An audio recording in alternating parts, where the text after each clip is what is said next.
Dengue é uma patologia muito comum no pronto-socorro e é importante que você saiba prescrever o paciente mais prevalente, que é o paciente da classificação do tipo A e do tipo B. Então, fica comigo até o final desse vídeo para você aprender isso.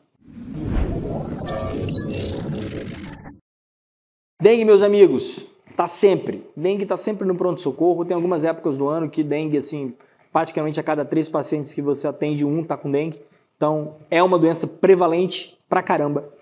Graças a Deus, a maioria dos seus pacientes não vão estar classificados nas classificações de maior risco, que seria a classificação do tipo C e D, que é aquele paciente que apresenta uma manifestação hemorrágica, ou seja, ele apresenta um sinal de alarme também, e é um paciente que apresenta sinais de choque. Esses pacientes são bem mais raros, graças a Deus, a maioria dos nossos atendimentos estão no tipo A e no tipo B.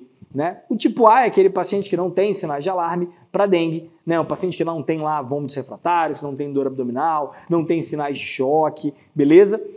Esse paciente não tem alterações, por exemplo, no hematócrito, ele é um paciente ali tranquilo e é um paciente sem comorbidades. Então, graças a Deus, os nossos pacientes estão na classificação de tipo A e tipo B. São esses pacientes que não têm ali, né, alterações, né, como não tem sinais de alarme, não tem sinais de choque.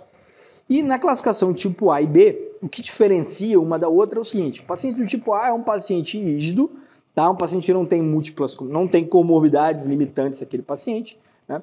Ele não tem prova do laço, ou seja, ele não tem uma manifestação hemorrágica positiva, a prova do laço dele é negativa, diferentemente do tipo B, que não tem sinais de alarme, não tem sinais de choque, porém tem uma prova do laço positiva ou tem uma comorbidade limitante àquele doente, beleza? Então esses dois pacientes são os mais comuns, é o jovem ali que começou um quadro de febre, é um jovem que está ali, né, com um desconforto importante, né, está com dor atrás dos olhos, está com uma dor dor nas cadeiras, ou um paciente de maior idade, né, um paciente hipertenso, diabético, que também começou com sintomas semelhantes. Né? E aí você, na hora da investigação inicial, rodou a prova do laço nos dois, prova do laço deve se fazer em todo mundo. O primeiro, jovem, não deu nada, e esse paciente aí de seus 50, 60 anos teve uma prova do laço positiva, por exemplo. Então pronto, tá? A classificação é A, classificação tipo B. Como que eu vou fazer, né, o tratamento desses dois pacientes? Olha, na classificação tipo B, eu posso optar por um tratamento inicialmente dentro da minha unidade. Mas, em caso de melhora, e se não houver alterações, por exemplo, hematimétricas, esse paciente vai para casa. E aí vem a hora de eu fazer a prescrição, o soro de reidratação oral. Como que eu prescrevo a hidratação, já que o pilar do tratamento da dengue é a hidratação. Beleza? E aí a hidratação para casa é igual tanto para o meu paciente A e tipo B. Pronto, então vale a pena pra caramba a gente aprender a fazer isso de modo bem simples, né? Como eu falei para vocês, o pilar é a hidratação oral, soro de reidratação oral. Isso a gente consegue comprar com tranquilidade na farmácia e também no posto de saúde. Então a gente consegue recomendar ao paciente. Só que a grande sacada aqui é você conseguir individualizar o que o paciente está entendendo, tá? Por exemplo, ele poderia tomar soro caseiro aqui, dependendo da realidade que você está atendendo. Essa é a maneira de você individualizar. Mas se você tem acesso ao soro de reidratação oral, melhor, tá? Se seu posto ou seu paciente tem capacidade de adquirir. Agora, o importante é que você também individualize a maneira que ele vai consumir isso, porque é muita coisa, é um volume grande. Talvez você mesmo não consiga bater, né, os seus macros de água diária. Né? Beber aí 4 litros, dependendo para uma pessoa de 80 quilos, já é muito. Então, você pegar um paciente, às vezes, que não tem um hábito rotineiro ligado a volume, não é assim, ah, não, mas eu bebo muita água, sabe essa coisa? Você tem que beber muita água, não, mas eu bebo muita água. Mas olha, eu tenho certeza que hoje eu não bebi mais de 1 litro ainda. Porque na minha cabeça que eu acho que eu não bebi. Mas se eu tivesse um marcador, se eu tivesse uma garrafa de água me dizendo, eu saberia dizer exatamente para você se eu bebi mais ou menos. Então é muito importante na hora da gente passar a hidratação, é que eu consiga deixar muito claro para ele o que significa aquela quantidade de líquido que eu estou pedindo para ele beber. Vamos imaginar um paciente, que é aquele nosso primeiro caso lá daquele jovem, de um paciente que tem 70 quilos. Esse paciente de 70 quilos, ele vai para casa com uma hidratação de 60 ml por quilo. Isso aqui chega a 4.200 ml. Ou seja, são 4 litros de água. É muita coisa. E o interessante aqui é que ele não vai simplesmente beber água. Ele vai ter que beber de modo fracionado e equilibrado. O que significa isso? Dizer, né? Ele vai beber 1/3 de soro de reidratação oral e os restantes de água, né? Poderia colocar aqui, por exemplo, uma água de coco, né? Chá, suco, né? Um Gatorade, né? Mas Coca-Cola não conta, né? Café, né? Não é essa a realidade. Principalmente água aqui, tá? O maior peso aqui é a água. Essa divisão, para você entender, isso vai ficar 1.400 ml de soro de reidratação oral e 2.800 ml de água. É que água, principalmente água, mas o paciente poderia beber um Gatorade, uma água de coco, tá? Um suco assim, mas principalmente a água que tem que ter para ele. Repara que isso aqui é 1.400, cara. É uma medida difícil da gente pegar. Você tem que tomar 1.400. Nem sei se você já parou para pensar nisso. São quantos copos de água? Como é que você falaria isso para o paciente? Ó, tem que beber um copo de água por hora? Será que dá? É difícil dizer. Então, como que eu costumo fazer? Já fiz muito isso aqui, muito. Eu entro na ideia da garrafa PET. Sempre vou para a garrafa PET. Por quê?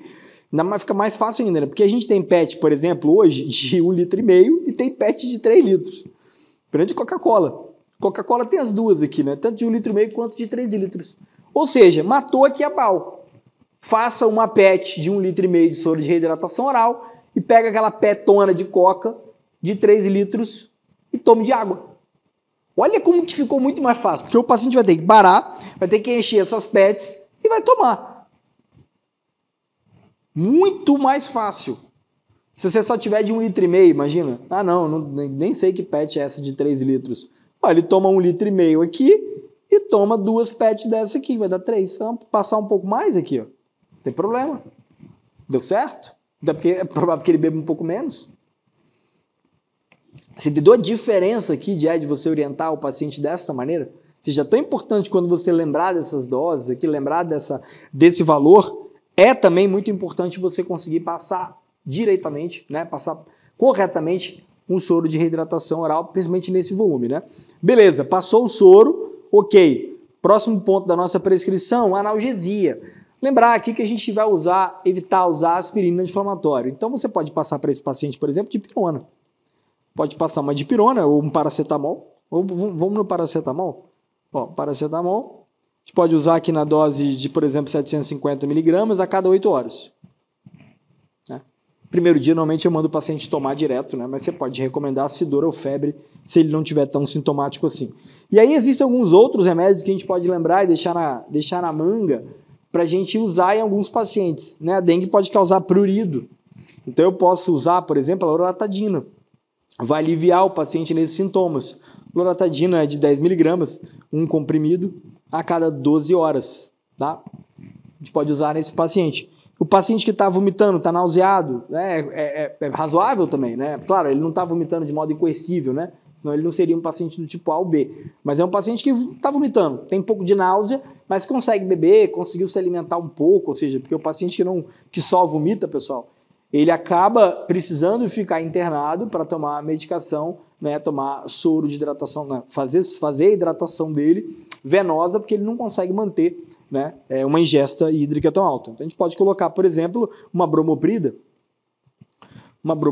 10 miligramas também, um comprimido a cada 8 horas.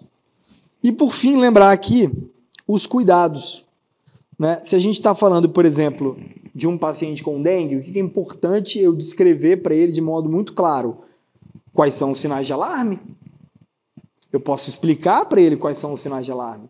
Eu posso dizer para ele, por exemplo, olha, se você começar com uma dor na barriga, se você começar a ter um vômito assim assado, se você tiver algum sangramento na gengiva, na conjuntiva, na urina, ou seja, você pode relatar para ele, é muito importante que os cuidados, principalmente quando a gente está falando de pronto-socorro, sejam escritos. Primeiro porque garante o seu bom atendimento, é bom para sua respaldo legal, você realmente está orientando o paciente, você não está só colocando oriento, não, você está orientando, está ali, tem uma prescrição que você orientou. Então nos cuidados, lembra dos sinais de alarme, tá? E outra coisa, lembra de orientar, por exemplo, o retorno. Você pode pedir um retorno de 48 horas, por exemplo, se esse paciente estiver no segundo dia, para você fazer o NS1, se ele for um paciente do tipo A. Num paciente do tipo B, é comum a gente fazer um hemograma. Então, ele poderia voltar para fazer um novo hemograma com 48 horas, para ver a melhora plaquetária, para ver a melhora do hematócrito. Então é nos cuidados também que você orienta, não fala só de boca. Deixa anotado, deixa escrito. Beleza? Essa é a prescrição. Dominando isso aqui, seus pacientes com dengue vão ficar muito melhor atendidos. Se você curtiu essa aula, curtiu essa prescrição, comenta pra mim aqui que outra prescrição você gostaria de ver aqui no canal. Beleza? Um abraço e até a próxima.